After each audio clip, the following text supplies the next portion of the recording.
A nivel de lo que viene a ser el desarrollo de las actividades laborales. Esto se debe principalmente a que muchas veces los empleadores, cuando analizan cuáles son los conceptos que se deben otorgar dentro de una relación laboral, eh, evitan o de repente no consideran correctamente la diferencia entre aquellos conceptos que son remunerativos y los conceptos que son no remunerativos. Justo tenemos ahí una tabla que tiene como finalidad explicar con mayor precisión cuáles son las características de cada uno de estos conceptos. Tengan en cuenta que muchas veces las empresas incurren en determinadas contingencias y esas contingencias se deben comúnmente a tres situaciones. La primera, que la empresa no aplica correctamente una estructura salarial. Cuando hablamos de estructura, nos referimos al hecho de que tenga claridad sobre los conceptos remunerativos y no remunerativos que va a entregar a los trabajadores en función de su cargo. Un segundo inconveniente que también existe a nivel salarial es que muchas veces, por más de que se tenga la idea de una estructura salarial, muchas veces estos puntos no son plasmados a través del contrato de trabajo ni tampoco a través de una política salarial. Entonces, ahí tenemos ya un problema de carácter documentario. Siempre los conceptos remunerativos y no remunerativos deberían estar plasmados a través de un documento. No puede ser materia de una conversación, de un acuerdo verbal. Y esto se debe a que muchas veces, por ejemplo, cuando un trabajador cesa, los trabajadores reclaman el pago de determinados conceptos que si no se encuentran en ningún documento por escrito, surgen las dudas sobre el monto que se debe otorgar, la oportunidad de su entrega, entre otras reglas importantes en materia remunerativa. Y en tercer lugar, ya analizando desde el punto de vista de la optimización del costo, muchas veces las empresas de repente otorgan a los trabajadores conceptos remunerativos sin evaluar que como los trabajadores lo que buscan mayormente es liquidez, en vez de entregarle, por ejemplo, 3.000 soles como un concepto remunerativo, podría esto ser ordenado, en vez de pagándole todo en función de remuneraciones, se podría otorgar una parte bajo la figura de un concepto remunerativo y el resto bajo conceptos distintos. Por ejemplo, dentro de los conceptos que más se utilizan en el ámbito laboral, tenemos dos.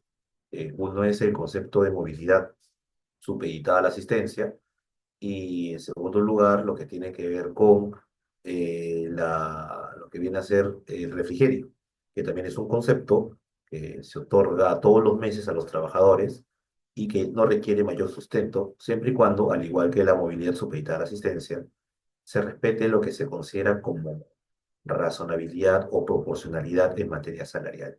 Entonces son aspectos que es importante tenerlos en cuenta porque si es que no se consideran, puede originar no solo problemas ante la SUNAFIL, sino también puede generar que la empresa suma costos económicos elevados, cuando podría, si hubiera contado con la asesoría oportuna, llevar a cabo una reducción de los costos laborales, obviamente dentro del marco legal, ¿no?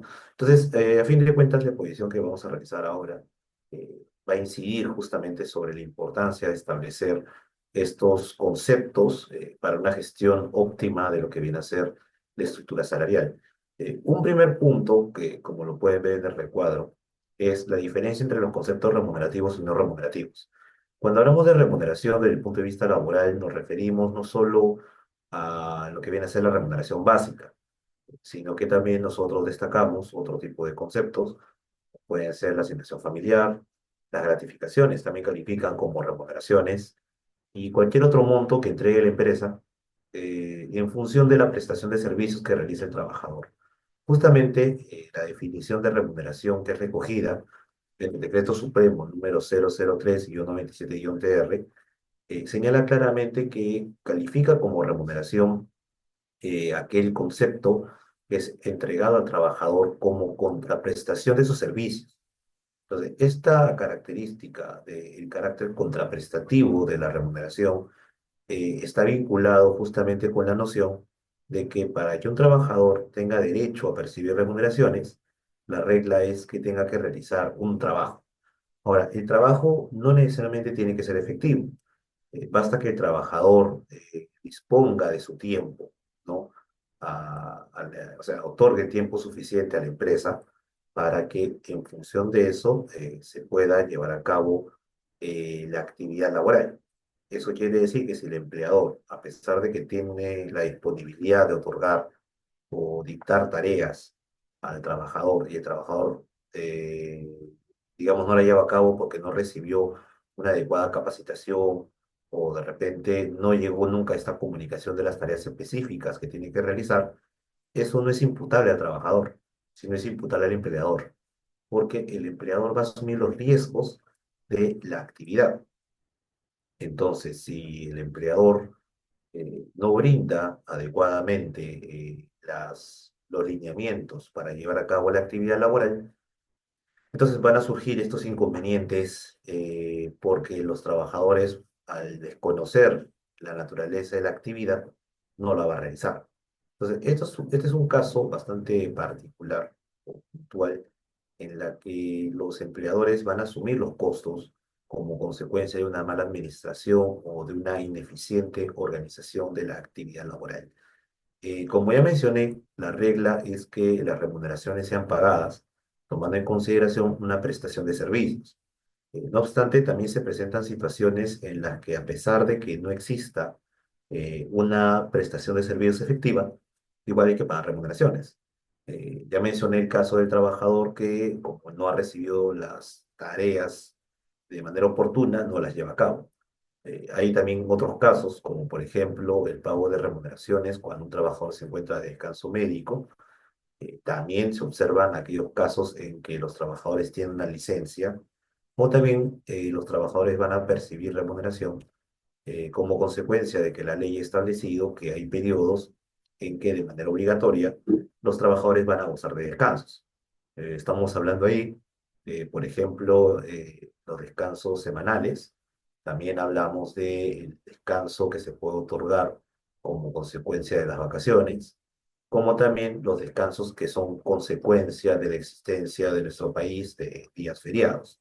Entonces, en conclusión, la remuneración va a ser un concepto que otorga a la empresa tanto por el hecho de que el trabajador brinde servicios de manera efectiva o por el hecho de poner a disposición del empleador su fuerza de trabajo, como también en aquellos casos en los que a pesar de no hay una prestación efectiva, por un tema legal se exige al empleador que pague estos conceptos remunerativos. Ahora bien, una segunda característica, porque ya hemos mencionado esta característica de la contraprestación, una segunda característica es la libre disponibilidad. La ley establece que todo concepto remunerativo, para ser calificado como tal, tiene que respetar lo que viene a ser la libre disponibilidad. Esto quiere decir que cuando el trabajador recibe una remuneración, el trabajador tiene plena disponibilidad de los gastos que va a realizar en función de la remuneración que percibe. Entonces, no hay que confundirlo con otro tipo de conceptos donde al trabajador se le pide que rinde cuentas del gasto que efectúa por las entregas que lleva a cabo la empresa al trabajador. Un caso muy conocido en el que no se aplica esta característica de la libre disponibilidad es el de las condiciones de trabajo. Las condiciones de trabajo son conceptos que otorga una empresa a los trabajadores, pero que no tienen como finalidad que el trabajador perciba un beneficio o una ventaja patrimonial. Lo que busca es que el trabajador pueda cumplir con el objetivo de su prestación de servicios y si no cuenta con este pago o de repente con el otorgamiento de determinados bienes, como vestimenta, viáticos, gastos de movilidad, etcétera, entonces el trabajador no va a poder llevar a cabo la prestación de servicios de manera adecuada. Es por eso que en estos casos de las condiciones de trabajo no podemos ahí hablar de conceptos remunerativos, sino que ahí estaríamos frente a otro tipo de conceptos que califican como conceptos no remunerativos. Ahora bien, ¿qué características tiene la remuneración más allá de las dos que ya hemos mencionado? Lo primero es que todo concepto remunerativo se va a encontrar afecto a todo. Es decir, se puede aplicar, por ejemplo, lo que viene a ser el descuento en materia pensionaria, tanto por el hecho de que el trabajador se encuentra afiliado al FP o la ONP. También corresponde hacer el descuento que corresponde al impuesto a la renta de quinta categoría. Además de eso también se efectúa, bueno, sirve de base de cálculo para lo que viene a ser salud. Entonces, esas son las características que se toman en cuenta para determinar cuándo estamos frente a una remuneración. Y además también tengan en cuenta que todo concepto remunerativo que se entregue de manera regular va a ser incorporado al cálculo de los beneficios sociales. Los beneficios sociales principalmente son tres, ¿no? Tenemos las gratificaciones, tenemos también las vacaciones y finalmente la compensación por tiempo de servicios, que siempre en su base de cálculo van a considerar a las remuneraciones, como ya mencioné, que tengan carácter regular. Eso viene a ser, digamos, una aproximación a lo que vienen a ser los conceptos remunerativos. También tenemos a los conceptos que son denominados como no remunerativos. Los conceptos no remunerativos son conceptos que percibe el trabajador de su empleador para un fin específico y que por ley expresa no se considera remuneración. Aquí entramos a un listado bastante amplio de qué tipo de conceptos califican como no remunerativos. Existe una lista establecida por la ley de la CTS, que es el Decreto Supremo número 001-97-TR. A través de este documento normativo se ha establecido en su artículo 19 un listado de lo que vienen a ser todos aquellos conceptos que podrían ser calificados como conceptos no remunerativos. Entonces, ahí, por ejemplo, están las gratificaciones extraordinarias, también se encuentra la participación de las utilidades, tenemos la canasta de Navidad o similares, tenemos también las asignaciones otorgadas, por ejemplo, por matrimonio, por cumpleaños, como también otro tipo de asignaciones para casos específicos. Y también se encuentran estos dos conceptos que ya mencioné hace un momento, que podrían otorgarse perfectamente de manera mensual sin que esto sea considerado como algo ilegal. Nos referimos a la movilidad supeditada a la asistencia y también al refrigerio. Ambos conceptos son conceptos no remunerativos, pero eso no impide que puedan ser entregados de manera mensual.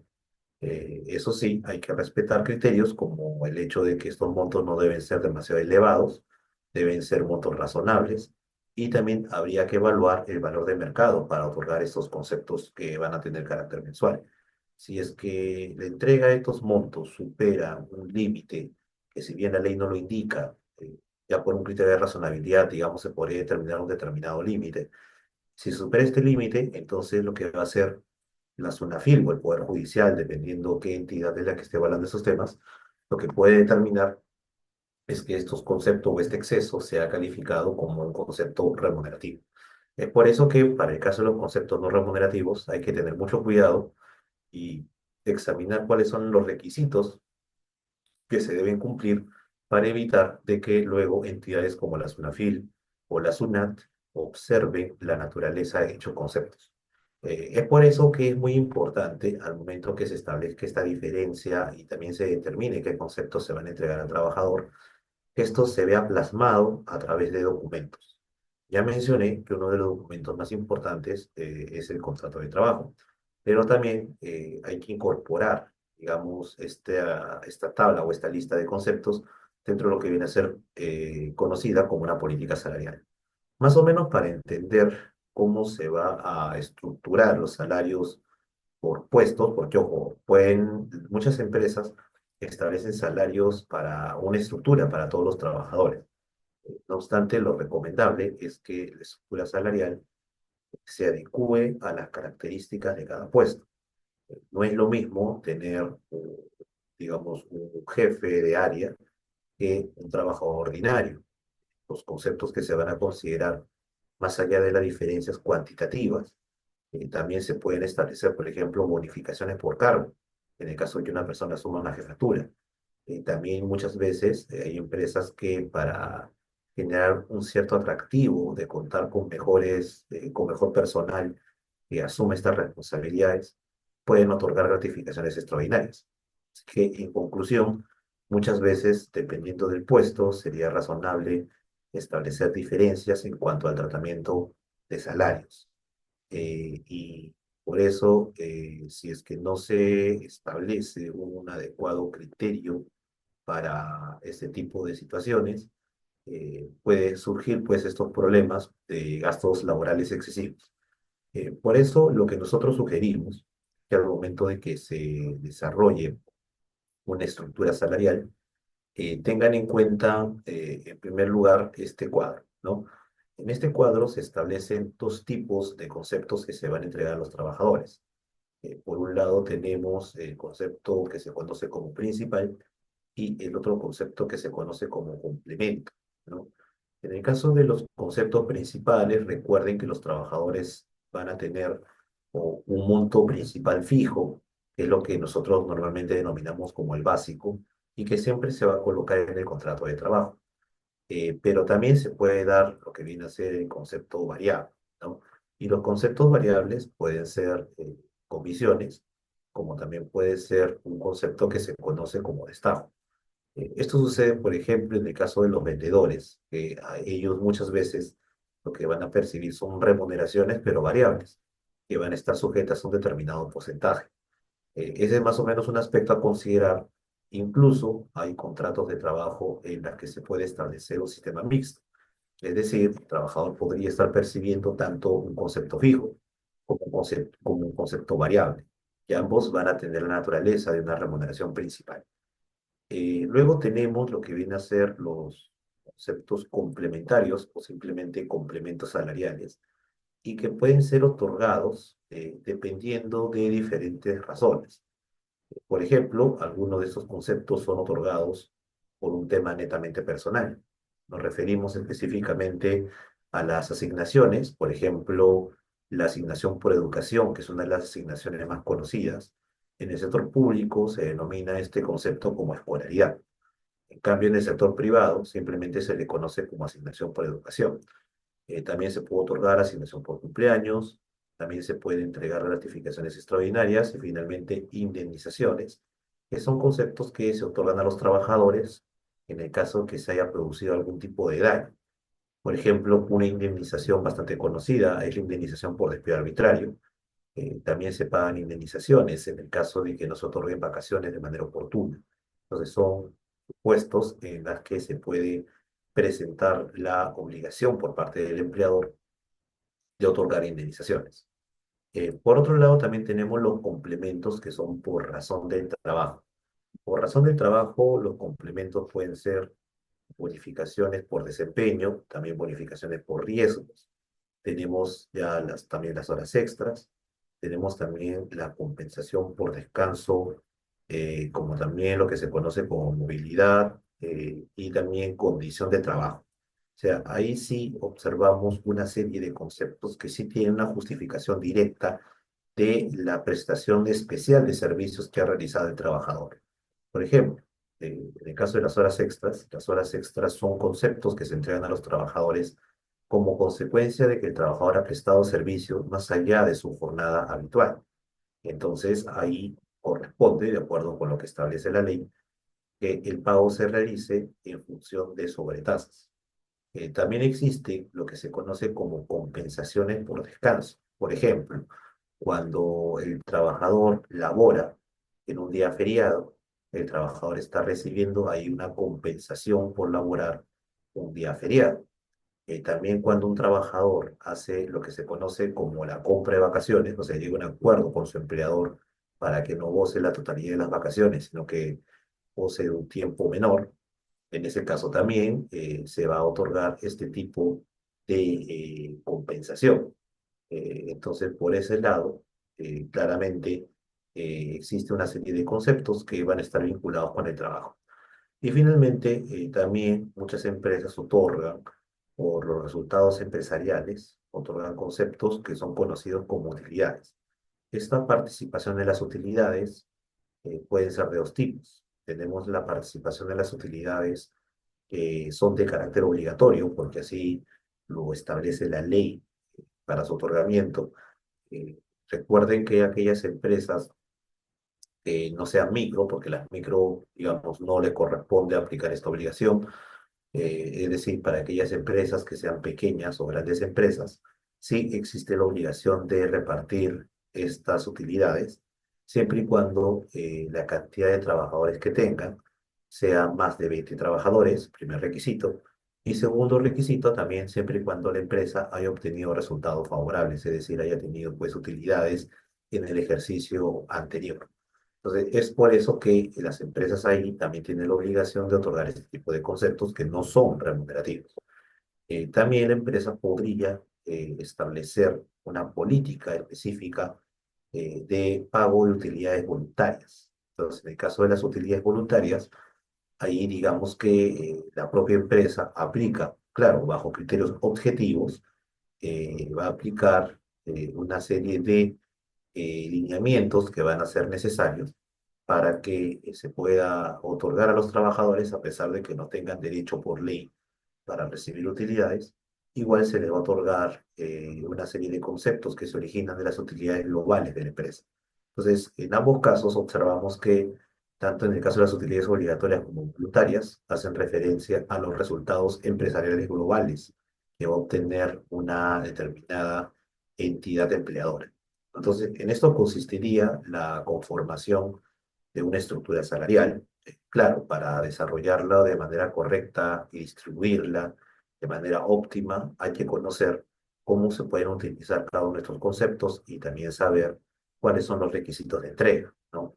Si la empresa no conoce esto al detalle, puede incurrir en una serie de situaciones que podría generar luego reclamos o denuncias ante la zona FIN o también demandas ante el Poder Judicial. Y eso puede resultar perjudicial desde el punto de vista económico para una empresa. Ahora, un tema que está vinculado, ya para cerrar la explicación, es la elaboración de la política salarial. Tengan en cuenta que dentro de todos los documentos obligatorios que una empresa tiene que implementar, tenemos lo que viene a ser la política de prevención frente al hostigamiento sexual, tenemos el reglamento interno de trabajo, tenemos también lo que son el reglamento interno de seguridad y salud en el trabajo, y tenemos finalmente la política salarial. La política salarial es uno de los documentos principales que debe tener una empresa y que, a diferencia de los otros tres que hemos mencionado, en la política es obligatoria incluso en el caso de que una empresa tenga muy pocos trabajadores. Por ejemplo, si hablamos del reglamento interno de seguridad y salud en el trabajo o de la política de prevención frente al hostigamiento sexual, es obligatorio contar con estos documentos cuando la empresa tiene de 20 trabajadores a más. En el caso del reglamento interno de trabajo, es obligatorio cuando la empresa tiene más de 100 trabajadores. En cambio, para la política salarial, no se ha establecido ningún requisito mínimo de trabajadores. En conclusión, toda empresa debe contar con esta política. Esta política debe estar a su vez vinculada con otro documento que es conocido como el cuadro de categorías y funciones. Recomiendo, tomando en cuenta la importancia de esta política que ya hace unos meses ha sido fiscalizada por la SUNAFIL y es probable que este año nuevamente se solicite información sobre la política salarial, lo que recomendaría es revisar estos dispositivos que se encuentran en esta diapositiva, especialmente la ley número 30709 y su reglamento, que es el Decreto Supremo número 002-2018-TR. Estos documentos son de gran importancia porque a través de ellos se establecen cuáles son las reglas para elaborar las políticas salariales. No es que la política salarial sea elaborada por la empresa sin contar con ningún tipo de información o de criterio. Al contrario, la propia exigencia de estas leyes plantea que estas políticas tienen que estar sustentadas en función de criterios claramente objetivos para la distribución de remuneraciones. Ahora bien, en cuanto a las exigencias de la ley salarial, hay un total de 5 exigencias, dentro de las cuales las dos primeras, digamos que son las más importantes desde el punto de vista salarial. La primera, que tiene que ver con el hecho de elaborar un cuadro de categorías y funciones, es un documento técnico a través de la cual se están valorando los puestos de trabajo. Quiere decir que cada puesto de trabajo tiene un valor, y este valor es el que va a justificar la determinación de una banda salarial, es decir, el monto mínimo y el monto máximo de salario que se entregaría a un trabajador por ocupar un determinado puesto. Entonces, para poder justificar la diferencia de bandas salariales, nosotros tenemos que observar con mucho detenimiento cuál es el valor por puesto. Es por eso que este documento es muy importante, lo exige la SUNAFIL, pero eso sí, como va a contener información confidencial que tiene que ver con la banda salarial, este documento no va a ser entregado a los trabajadores, simplemente se va a manejar de manera interna. En cambio, el documento que sí va a ser compartido con los demás trabajadores es la política salarial. La política salarial va a establecer una serie de reglas, por ejemplo, reglas sobre promoción, sobre incrementos de salarios, también sobre descuentos, en qué caso se debe efectuar un descuento de salarios. Entonces, toda esa información tiene que ser establecida en la política salarial. Ahora, adicionalmente a eso, existen otras dos exigencias por parte de la ley salarial, una de ellas que señala que la capacitación de los trabajadores se debe realizar de forma equitativa y que también las condiciones de trabajo deben ser otorgados de manera equitativa a favor de todos los trabajadores. ¿Eso qué quiere decir? Es un mandato de no discriminación, que la empresa siempre debe, al momento de otorgar determinados beneficios, debe otorgarlos sin efectuar un criterio discriminatorio. Y finalmente, si bien no está vinculado tanto con el tema salarial, pero tiene un impacto indirecto, es una regla consiste en la prohibición del despido y también la prohibición de no renovación por motivos de embarazo y lactancia. Tengan en cuenta que son temas muy sensibles, el tema del embarazo. Es por eso que la ley ha otorgado una protección especial para que en el caso de que una empresa cuente con una trabajadora y la empresa se encuentre informada de que la trabajadora se encuentra en estado de embarazo, en esos casos la empresa no puede despedirla porque en esa situación se podría calificar este despido como un despido nulo. Y por otro lado, también en el caso de que la trabajadora tenga un contrato que sea a plazo fijo, y justo cuando la empresa se entera de que la trabajadora está embarazada, su contrato va a terminar. Entonces, si la empresa decide no renovar el contrato, también podría incurrir en una falta laboral si es que la decisión de no renovar el contrato no tiene sustento. Tengan en cuenta que los contratos que son a plazo fijo siempre tienen un sustento que está vinculado con una causa. Es una causa que tiene que estar expresada en el contrato laboral. Si, por ejemplo, usted contrata a una trabajadora para que lleve a cabo una actividad bajo lo que viene a ser un contrato por incremento de actividad, entonces, para sustentar la vigencia de este contrato, quiere decir que el incremento de la actividad debe todavía mantenerse. Si la trabajadora, por ejemplo, sustenta de que a pesar de que el incremento de la actividad todavía existe, pero a pesar de eso se ha prescindido de sus servicios, es natural que un inspector de trabajo o también un juez, ¿no?, pueda señalar de que la razón real por la cual la empresa decidió terminar el contrato fue un tema discriminatorio. Y es por eso que en esos casos, claramente la ley establece que eso estaría prohibido. Finalmente, tengan en cuenta que el hecho de no cumplir con esa exigencia, tanto del cuadro de categorías y funciones como la elaboración de la política salarial, le va a generar multas a las empresas. Esta tabla, por si acaso, la hemos desarrollado antes de la modificación del UIT, así que los montos ahora son mayores, ¿ya? Por ejemplo, en el caso de una microempresa, el monto mínimo es de 0,23 UITs hasta 0,68 UITs. Entonces, si hacemos el cálculo, tomando en cuenta que el UIT vigente es de 5.350, naturalmente los montos ahora son mucho mayores de lo que están expresados en esta tabla. En el caso de aquellas empresas que son medianas y grandes, por no tener este tipo de documentos, la multa puede ser la multa mínima, equivalente a 2,63 UITs, y la multa máxima puede ser equivalente a 52,53 UITs. Entonces es un monto bastante elevado. Es por eso que, ya cerrando este punto, para ir resolviendo las preguntas, es absolutamente recomendable que todas las empresas lleven a cabo una evaluación, un diagnóstico laboral para revisar cómo está la situación de la estructura salarial y en función de eso pueda llevarse a cabo lo que nosotros denominamos una optimización laboral. Si al final se demuestra de que la empresa no es muy óptima en materia salarial, puede hacerse una adecuación y hay que modificar los contratos de trabajo, habría que emitir políticas salariales y una serie de documentos que van a resultar necesarios para que pueda adecuarse de una manera más adecuada a todas estas exigencias de índole laboral. Bien, antes de cerrar mi participación y dar el pase al encargado aprendizaje contable para que pueda realizar nuevos alcances sobre el tema, vamos a revisar algunas preguntas que están formulándose en el chat. Por ejemplo, acá tenemos una pregunta de Cori que dice si hay algún tope para los conceptos remunerativos. No hay para conceptos remunerativos no hay ningún tope, en el sentido que la ley laboral no establece una limitación. Si tú quieres pagar, por ejemplo, un asesor contable 5.000 soles, lo puedes hacer. No es que la norma te indique que hay un límite para pagarle sus remuneraciones. Si un gerente general tú le quieres pagar 12.000 soles, también lo puedes hacer. Entonces, por el lado laboral, que es distinto, por cierto, a las normas tributarias, por el lado laboral no hay una limitación. Donde sí existen limitaciones es en el caso de aquellos conceptos que son no remunerativos. Por ejemplo, tenemos como conceptos no remunerativos a la movilidad o al refrigerio, donde ahí sí la norma no establece tampoco porcentajes.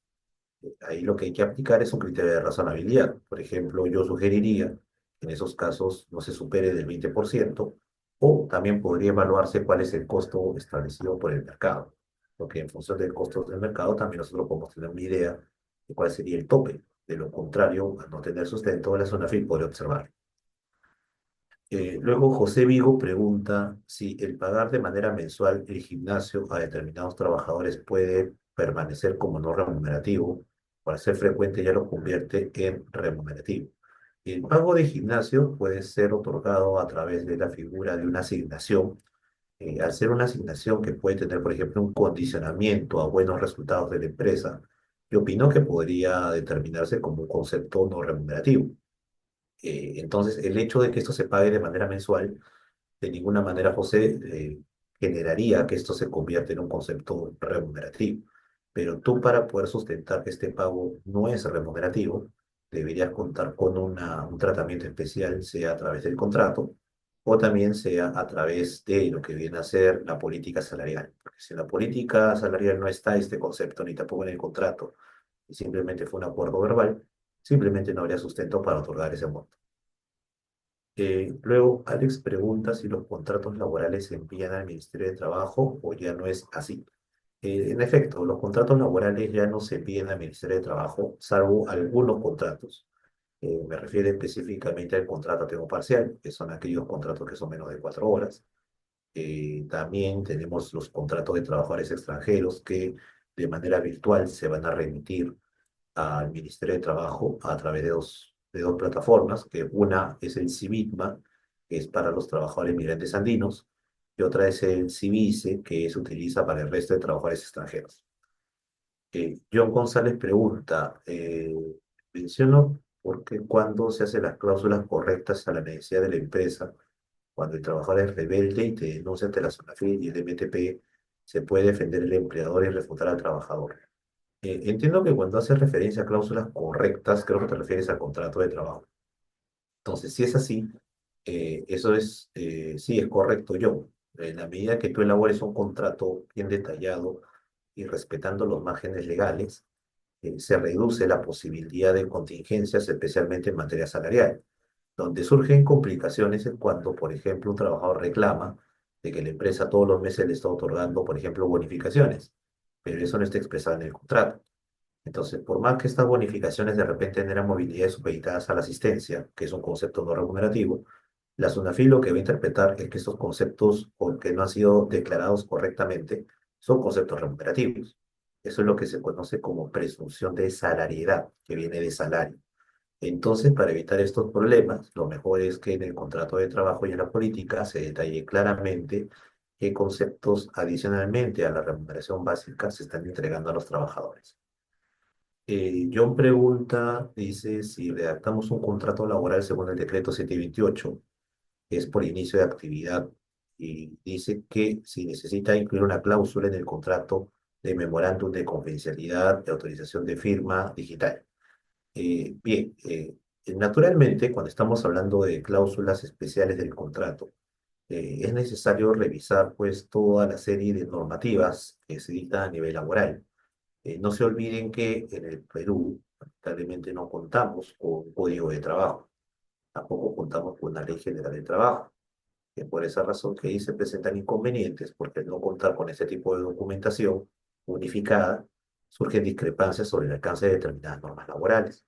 Así que ahí hay que revisar, pues, por ejemplo, si usted quiere saber el tema de las remuneraciones, hay que revisar la ley de la CTS, hay que revisar la ley de gratificaciones, revisar también la ley de vacaciones y así una serie de normas para conocer hasta qué punto corresponde o no entregar determinados conceptos. Así que, en conclusión, en el tema de las cláusulas especiales del contrato, como lo que es la confidencialidad, uso de firma digital, hay determinadas normas o también criterios judiciales que pueden servir de sustento. Es por eso que ahí es conveniente siempre asesorarse con un abogado laboralista que conozca todo el desarrollo de este tipo de documentos de sustento, ¿no?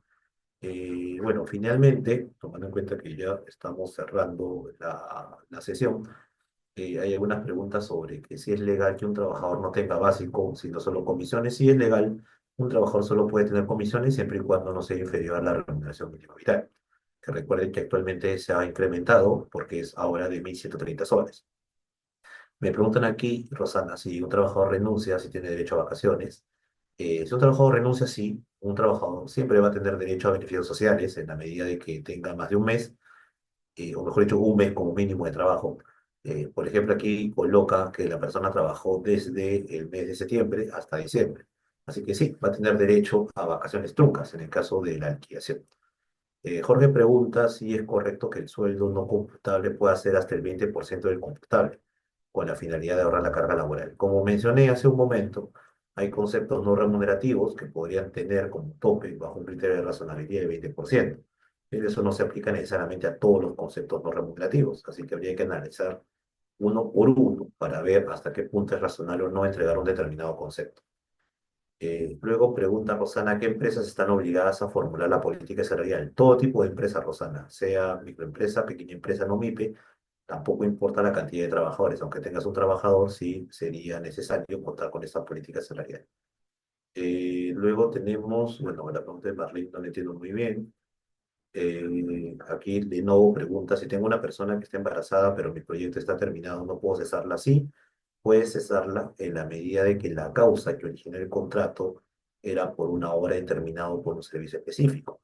Entonces, si por un tema de la obra o un tema del servicio esto ya culminó, no tienes tú la obligación de renovar contratos, ni siquiera la de este trabajador. Entonces, ahí no estamos hablando de un caso de discriminación, estamos hablando de una situación objetiva que no ameritaría la renovación del contrato. Y bueno, ya para cerrar, porque ya nos hemos pasado del tiempo, voy a resolver solo dos preguntas más, que una es de Jacqueline y otra es de Violeta.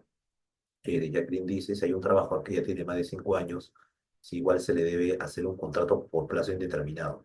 En este caso no es obligatorio realizar un contrato a plazo indeterminado. La ley automáticamente presume que si un trabajador, por ejemplo, digamos que tenía un contrato por necesidad de mercado, que es un contrato que tiene como plazo máximo 5 años.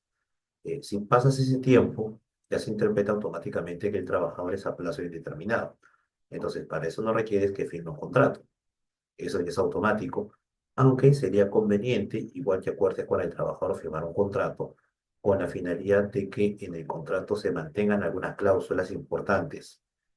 Por ejemplo, el tema de una jornada de trabajo, el tema del salario, que es lo que estamos viendo el día de hoy. Entonces, son, digamos, elementos que sí serían convenientes que estén en un documento por escrito, ¿no? Finalmente, la pregunta de Violeta que dice, si uno paga la liquidación de beneficios sociales, pero no realiza el descuento del FP, dice si esta sería una falta en este caso para la empresa por parte de la SUNAFIL. Bueno, sí, naturalmente el hecho que tú no efectúes el descuento que establece la ley puede ser calificado tanto como una infracción laboral como también como una infracción. Bueno, en el caso que sea, por ejemplo, el ONP, cuando hayas hecho el aporte de salud, eso también puede ser calificado como una infracción tributaria que es sancionada por la SUNAT. Entonces, por esa razón, siempre hay que efectuar los descuentos exigidos por ley de manera oportuna, si no, se incurriría en una multa, lo cual obviamente podría ser pernicioso para la empresa.